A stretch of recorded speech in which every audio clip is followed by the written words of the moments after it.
Star জলসায় 10th cinema, magic moments, অ্যাক্রোপলিসের পর আসছে আরও একটি নতুন ধারাবাহিক। এই ধারাবাহিকে ফিরতে চলেছে বাংলার একসময়ের তুমুল জনপ্রিয় অভিনেতা অভিনেত্রী।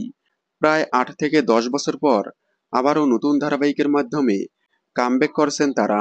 জলসার সন্ধ্যে স্লটগুলো টিআরপিতে এগিয়ে আসার জন্যই নিয়ে আসছে বিগ বাজেটের নতুন নতুন ধারাবাহিক। 10th সিনেমা, ম্যাজিক মোমেন্টস, অ্যাক্রোপলিসের পর আসছে সুরিন্দর ফিল্মসের নতুন ধারাবাহিক। বর্তমানে সুরিন্দর ফিল্মসের কোনো ধারাবাহিক জলসায় সম্প্রচার হচ্ছে না। কয়েক মাস আগেই শেষ হয়েছে উড়ান। উড়ান ধারাবাহিকের পর আবারও আসছে এই প্রোডাকশনের নতুন ধারাবাহিক।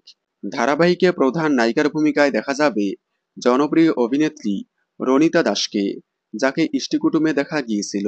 ম্যাজিক মোমেন্টসের আপকামিং নতুন ধারাবাহিকের লুক টেস্টে তাকে দেখা গেলেও বাদ পড়ে যায় ম্যাজিক মোমেন্টসের নতুন ধারাবাহিক থেকে। এরপর সুরিন্দর ফিল্মসের নতুন ধারাবাহিকের জন্য সিলেক্ট হন তিনি। তার বিপরীতে নায়কের ভূমিকায় দেখা যাবে অভিনেতা বিশ্বজিৎ ঘোষকে, যাকে কে আপন কে পর ধারাবাহিকে দেখা গিয়েছিল। তাহলে একসময়ের জনপ্রিয় নায়ক নায়িকা আবারও জলসার পর্দায় ফিরতে চলেছে। আপনারা জলসার আপকামিং এই নতুন ধারাবাহিকটি দেখার জন্য কতটা এক্সাইটেড কমেন্টে জানাবেন। বাংলা বিনোদনের এই ধরনের সকল আপডেট সবার আগে পেতে চ্যানেলটি সাবস্ক্রাইব করে পাশে থাকা বেল আইকনটি বাজিয়ে দিন।